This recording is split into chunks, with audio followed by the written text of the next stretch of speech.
కానీ కొంతమంది ఇక్కడ ఐక్యంగా ఉండరు. ఎక్కడుంటారో తెలుసా? ఈ సంఘానికి వచ్చే విశ్వాసిని పలకరించి అమ్మా వందనాలమ్మా వందనాలని చెప్పరు. ఆ బయట నుంచి వస్తా అమ్మా వందనాలమ్మా నీళ్ళు తాగుతావమ్మా. కొంతమంది ఇలా ఇలా ఉంటారు. నేను చాలా మందిని గమనిస్తుంటా. నీ స్థానిక సంఘంలో ఉన్న సేవకుడిని గౌరవించు, ఆ సేవకుడికి మర్యాదించు. ఆ బయట నుంచి వస్తాడు, అయ్యా కూర్చోట కుర్చీ వేస్తాను, నీళ్ళు తాగుతావయ్యా, ఇంకో కొంచెం పెట్టేదా. ఇది ఎక్కడ భక్తి అండి? ఇది అంటే గౌరవించొద్దని చెప్పట్లా. నేను ఏం చెప్తున్నానంటే మొదట ఎక్కడి నుంచి రావాలి ఆ భక్తి?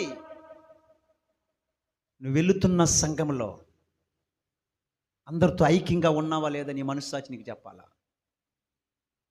నువ్వు వెళుతున్న స్థానికి కాపరతో నువ్వు ఐక్యంగా ఉన్నావా లేదా?